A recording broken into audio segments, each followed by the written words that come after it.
Hello everyone, my name is Fyiona and I am a banana. Yellow on the outside, white on the inside. It's just a funny way of saying that I feel I belong to both cultures, the Asian and the Western. I grew up as a third culture kid in Germany. When I was 4 years old, my father uprooted me from my very familiar environment here in Malaysia to move us all the way to Germany because he wanted to provide his family with a better life. And so I always felt I stood out from the crowd, like a sore thumb. As a Malaysian-Chinese growing up in Germany in the 1980s, I was the only Asian kid in school. There was a lot of bullying, and what made matters worse is that my family is a very stereotypical Chinese family in Germany. We owned a Chinese restaurant called China Garden. Of course, I always get questions whether we cook and eat cats and dogs.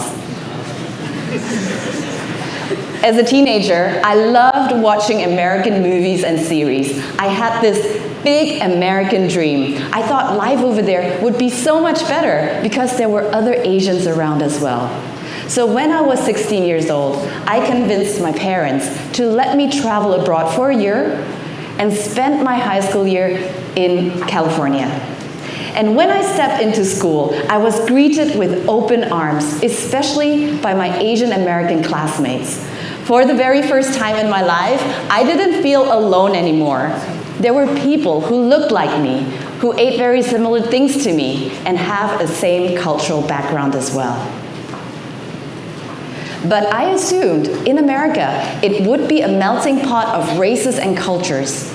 But instead, I noticed a subtle segregation of groups and interests. For example, in my school cafeteria, you will have tables just filled with athletes, another table with cheerleaders, and maybe at the other end, you will see all the African Americans.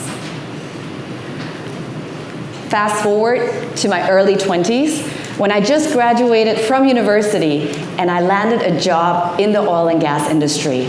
I was the financial advisor for a German refinery, and can you imagine all the challenges that I had to go through? I was catapulted into a very male-dominant environment, working with colleagues who were as many years in the organization as I'm old, and there was this obvious lack of cultural diversity. So once again, I stood out from the crowd like a neon sign. I thought it would be better for me to blend in, but that was impossible. I was the only Asian, one of the very young and one of the very few female colleagues in the company. On top of that, I was also openly labeled as the diversity token, a token hire. It made me believe that I didn't deserve the job because of my competencies, because of my strengths, but only because I was able to check off all the diversity boxes that HR had. I felt like an imposter. So what are diversity labels? They are various aspects of our identities that people can visibly see.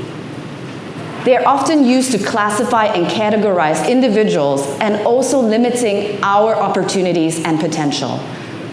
Navigating through the complexities of diversity labels can be extremely daunting and overwhelming.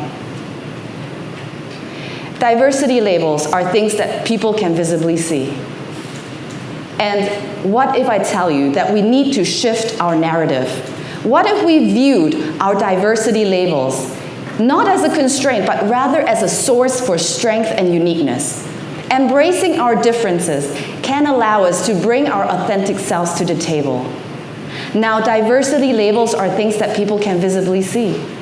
So as a human, we're almost like an iceberg. We only see the tip of the iceberg, the 10%. Everything else lies beneath the surface. They are invisible to the human eye. For example, our nationalities, our skills and talents, the life experiences that we've made, all of that invisible. Something, when I realized that I had to do, is to disclose and be more open about my differences, about all these aspects that are below the surface. It helps others to connect with me, to resonate with me, so I can bridge that gap. instead of waiting for others to create a safe space for me, I made sure I'm an advocate for myself, and I play an active role in that space. Embracing our differences can help us tap into wealth of unique experiences, perspectives, and ideas that set us apart from the crowd, but for the right reasons. Knowing who we are and owning our identities can give us so much courage to pursue our goals and dreams with more conviction. In 2010, I received an amazing opportunity to relocate from Germany to Hong Kong for my job. It was another big dream come true for me because I always wanted to rediscover my Asian heritage, my roots. And I thought it would be smooth sailing, it would be a seamless transition for me to move from Germany to Hong Kong because I look Chinese, because of my cultural background. But boy, was I wrong. Reality hit really hard when I experienced a reverse culture shock.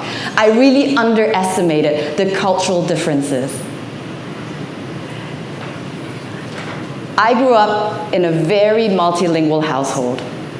However, I never truly mastered the Chinese languages proficiently. So it already started in childhood. Whenever I come back to Malaysia to visit my relatives during the summer holidays, they would make fun of me, and they would tell me that I'm a disgrace because I don't speak Cantonese fluently. That didn't stop in the workplace. At one of the office town halls in Hong Kong, my colleague from New Zealand greeted a local Hong Kong colleague with a very confident "Zhou san." And this colleague turned around to me and said, "See, this Guai can speak even better Cantonese than you." Wow, that really felt like a slap to my face. So I grew up in a multilingual household. My parents spoke various languages, including German, English, Cantonese, Hakka, Hokkien, you name it.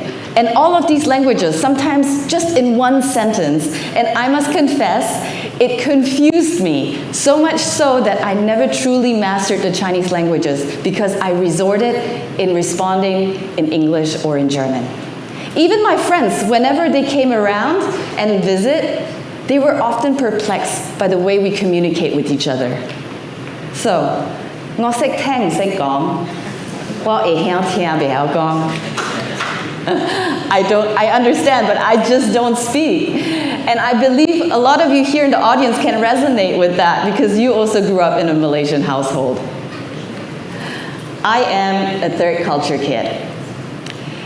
This terminology was coined by the US sociologist Dr. Ruth Hill Newsom in the 1950s already.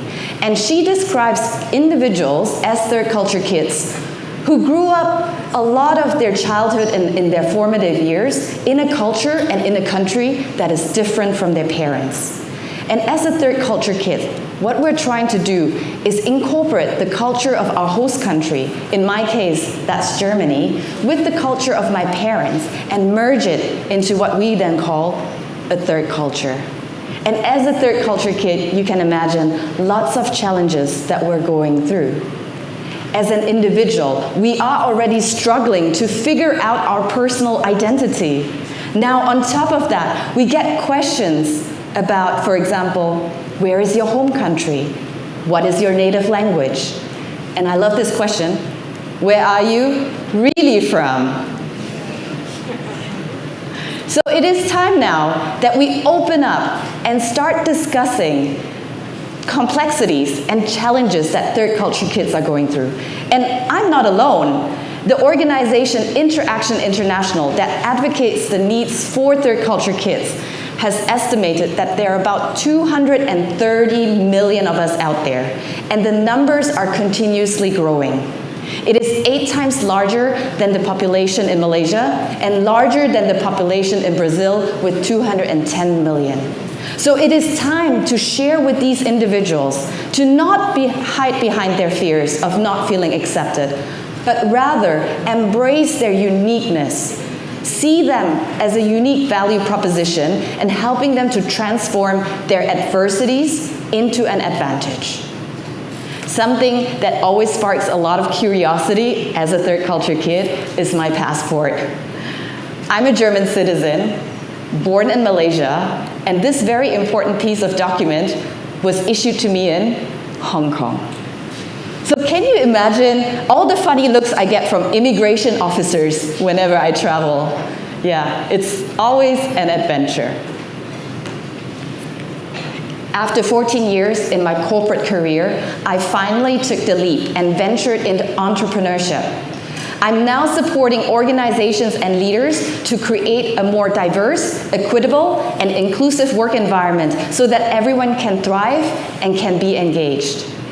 One of the main reasons for that is because in my last role in a Fortune 500 company, I was appointed as the world's youngest head of customer operations. And there was a lot of pressure on my shoulders because I was leading a team that is culturally and generationally so different.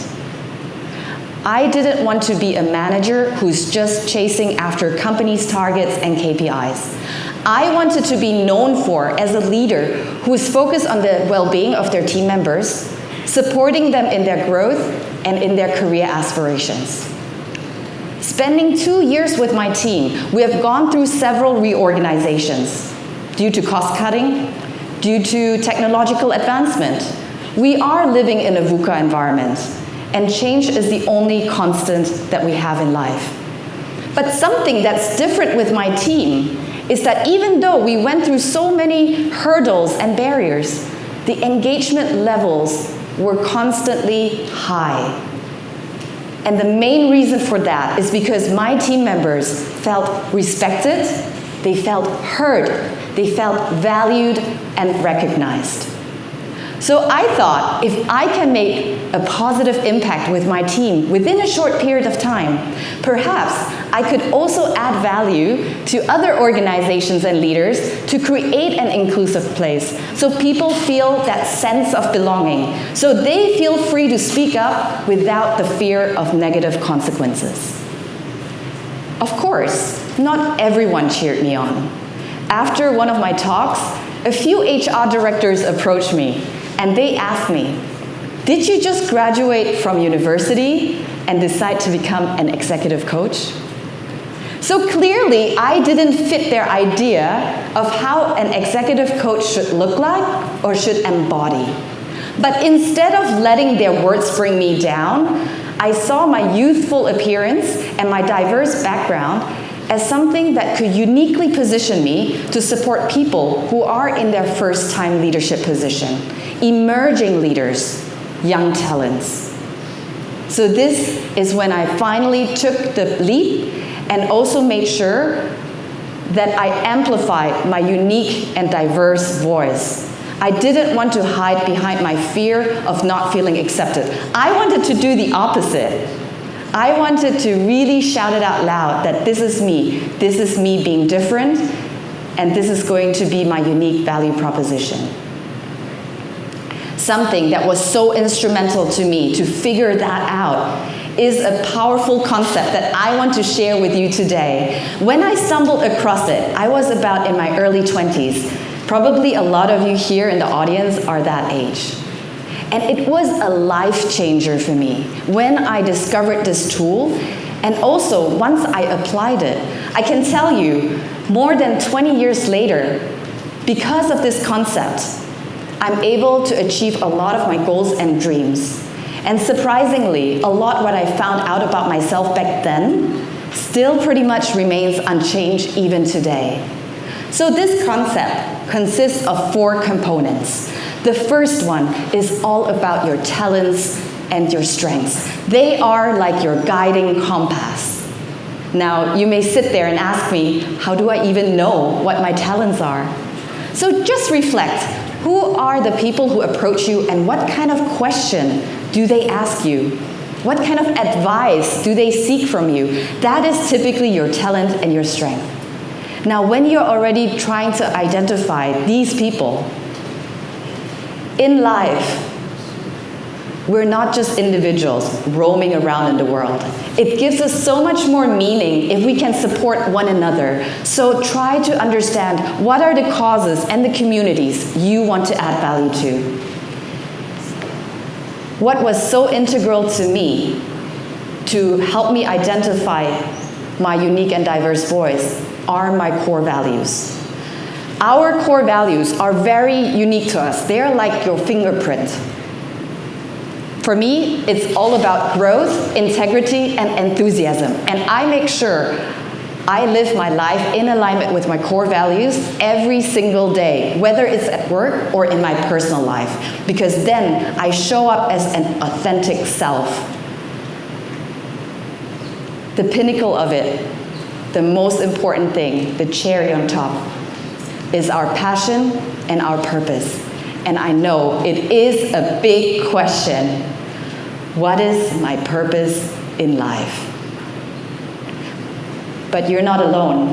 Make sure that you solicit feedback, ask for advice, seek out advice from your role models, from your mentors, to start figuring that out, because it's never too early. When you live a purposeful life, it's not only great for you, it is contagious. People who meet with you, they feel your enthusiasm, they feel your energy. And in this sweet spot, that beautiful midpoint, this is where your unique and diverse voice lie. Your most powerful tool that you have to make a difference in this world. So make sure you figure that out and shout it aloud. Embracing who I am is not about where I'm from. It's about staying true to myself. I love helping people to unleash their unique talents and strengths. So when they have that clarity, they're able to support others as well. And I want to be the person who tips over that first domino stone to create an amazing ripple effect. Today, I want to show you that being different is not a weakness. It's a strength. It makes us more resilient, more creative in problem solving, and hopefully more inspiring. So we bring everyone on board to create a more inclusive world.